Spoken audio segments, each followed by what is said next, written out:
Hello class, welcome to lesson 5.3, which is all about solving multi-step inequalities. By the end of this lesson, you should be able to solve linear inequalities involving more than one operation, and you should also be able to solve linear inequalities involving the distributive property. So let's look at our first example. We have a word problem about financial literacy, okay? So talking about money.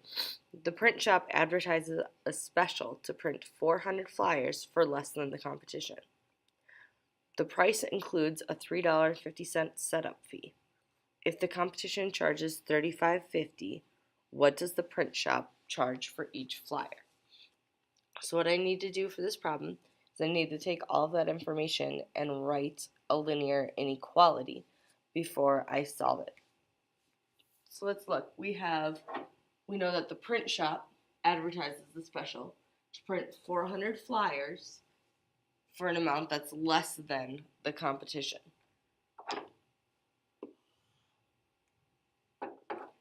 The price includes a $3.50 setup fee, and we know our competition charges $35.50.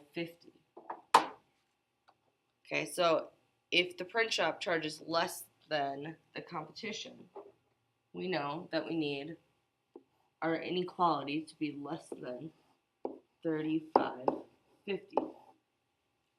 Now, what do we know about how much the print shop charges? We know it's advertising a special to print 400 flyers, and it includes a $3.50 setup fee.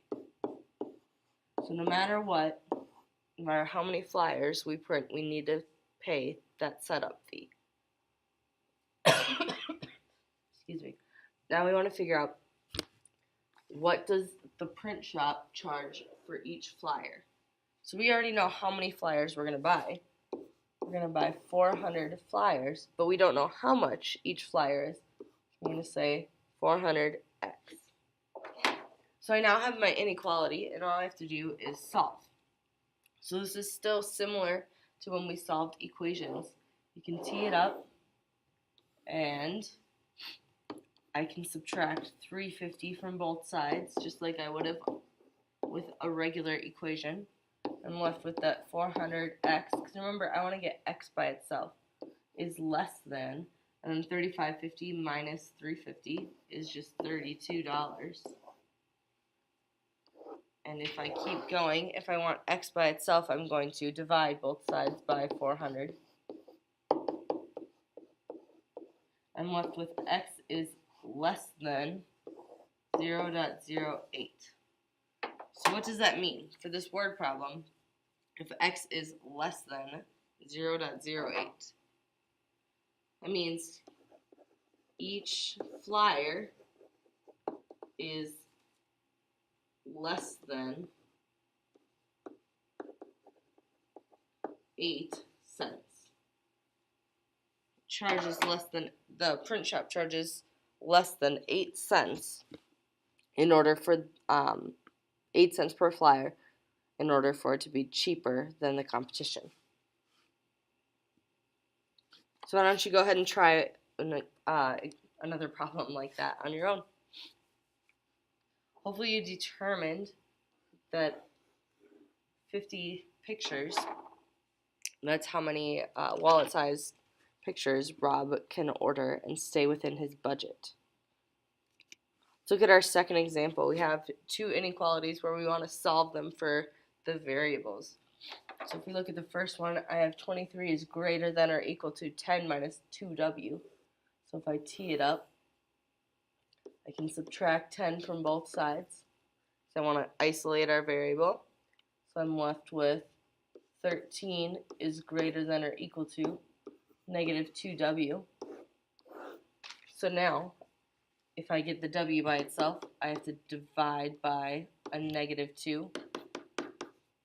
So I'm left with negative 13 halves. I divided both sides by a negative 2, so I have to flip my inequality, and I'm left with w. But just like I told you guys before, I don't really care to have the variable on the right-hand side, so I'm going to just rewrite it. W is greater than or equal to, because notice it's opening towards the w, and then negative 13 halves. Or if you put negative 6.5 or negative 6.5, that's fine as well. Alright, let's look at our problem on the right. We have 43 is greater than negative 4y plus 11. So I need to get my variable by itself, so I'm going to subtract 11 from both sides. I'm left with 32 is greater than negative 4y. If I tee it up again, I divide both sides by a negative 4.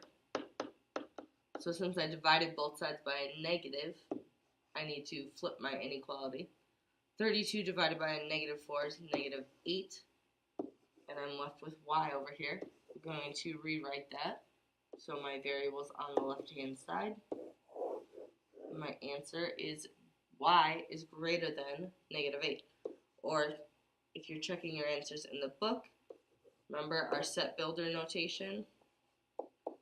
Your answer would look like this. Okay? You need to make sure you know how to write it both ways. Go ahead and solve this inequality. Hopefully you determined that y was less than 1. If not, be sure to ask for some help.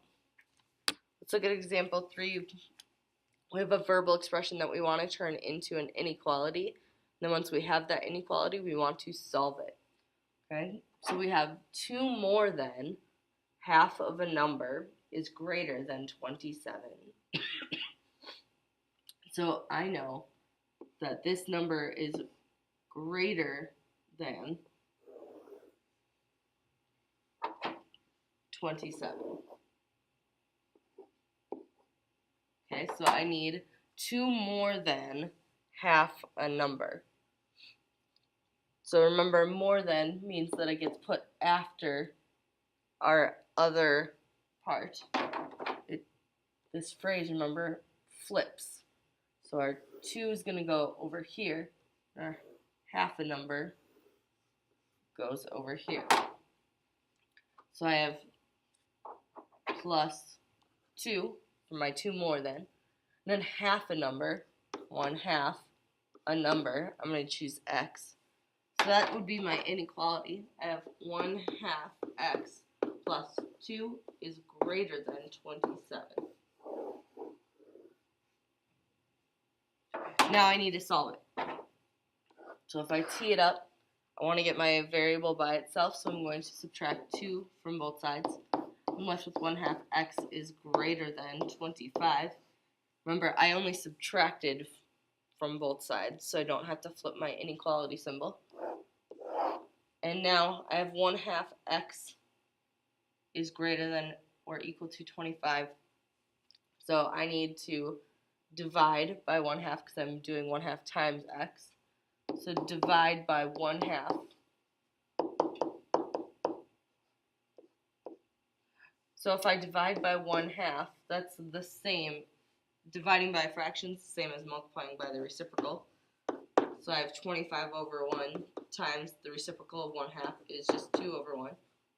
So 25 times 2 gives me 50. And I divided by a positive 1/2, so my inequality symbol still stays the same. So I have x is greater than or equal to 50. And if I were to write it in set builder notation, I'm using the variable x. I put my vertical bar. And then I say x is greater than or equal to 50.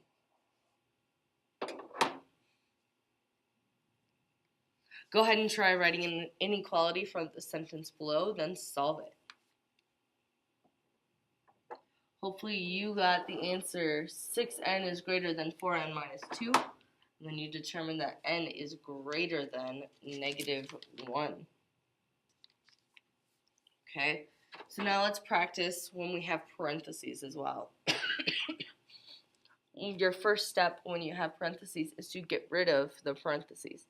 So right now everything on the problem on the left, the 6 times the quantity of 5z minus 3 is less than or equal to 36z. Everything on the left-hand side of that inequality is being multiplied by 6.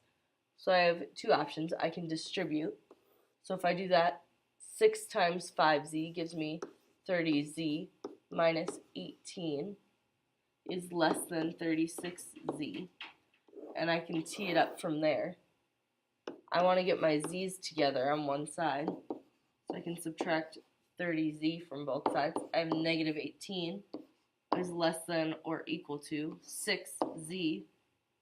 Tee it up again. I want z to be by itself, so I have to divide both sides by 6. I have z on my right hand side, and negative 18 divided by 6 is a negative 3. So z is greater than or equal to negative 3. That's one way to do it. I remember the shortcut, where if you have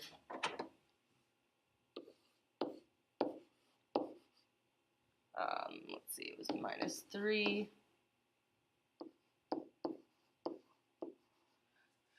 Remember, when you have parentheses on only one side of your equation or inequality, you can start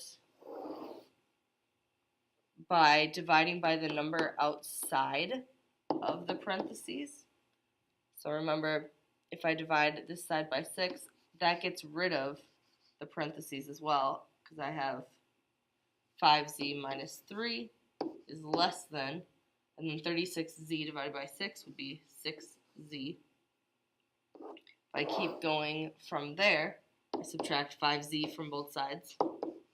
So I have negative 3 is less than or equal to z. And if I flip that around, z is greater than or equal to negative 3. So I end up with the same answer no matter which way I go. So it just depends on which way you feel more comfortable with, okay? They both get you to the same answer. Alright, now if I look at the problem on the right-hand side, I have parentheses on both sides of the inequality. So this is where you for sure want to multiply and distribute everything. So if I distribute, I have 2h plus 12 is greater than negative 3 times 8 is negative 24. Negative 3, because don't forget this goes with it, negative 3 times the negative h becomes plus 3h. Now I simply have to get my variables together. So I'm going to subtract 2h from both sides, so that way my variable stays positive. I have 12 is greater than negative 24 plus h. And if I keep going, I need to get h by itself, so I can add 24 to both sides in order to do that. I have 36 is greater than h. If I rewrite it, h is less than 36. And if I do set builder notation, I do h, vertical bar. Okay. So when you have parentheses on both sides, make sure you distribute. Go ahead and solve this one on your own. Hopefully you ended up with letter A, or I guess in the ed puzzle, P is greater than 10 over 3, or 10/3. Alright, let's take a look at our last example for this section. So if we look, I have some parentheses going on both sides of my inequality in this first problem. So I'm going to distribute, so that way I no longer have parentheses. So I have a negative 3 times 8c, so negative 24c. Negative 3 times 4 becomes negative 12. Is greater than or equal to, again, I have a negative 6 times a 4c, so that's negative 24c. Negative 6 times a negative 1 becomes plus 6. So if I look at this, I see I have some like terms that I can simplify over here. So what's 18, and then we have a minus 12. That becomes a 6. So I have negative 24c plus 6 is greater than negative 24c plus 6. So if I want to get my variables together on the same side, I can add 24c plus 24c. I'm left with 6 is greater than or equal to 6. So you may have noticed back one step that everything was identical on both sides of our inequality. We had a negative 24c plus 6 and a negative 24c plus 6. Whenever you get something that is equal to or the same inequality with the equal to, your answer is always going to be all real numbers or all solutions, okay? Now let's try another one where we have 46 is less than or equal to 8m minus 4 times the quantity of 2m plus 5. So I have this negative 4 I need to distribute. This becomes negative 4 times 2m is negative 8m. Negative 4 times a positive 5 becomes minus 20. Sorry.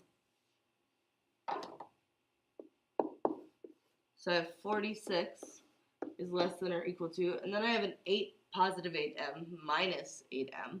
So those cancel. And now I have a statement 46 is less than or equal to a negative 20. Is 46 less than negative 20? No. Is 46 equal to negative 20? No. So this is where you say there is no solution. Or you can do your favorite symbol. Okay? So whenever you have the same thing on both sides, it's all real numbers. Whenever you have different things on the other side, and it's just numbers, no more variables, it becomes a no solution. Go ahead and try this last one on your own. Hopefully you said that A is all real numbers, and you actually do have one more, sorry. And hopefully for this one you determined that it was the null set, or there are no solutions. Okay? If you have any questions at all, be sure to ask, reach out for help. I'm more than happy to help you guys. I hope you guys have a great day.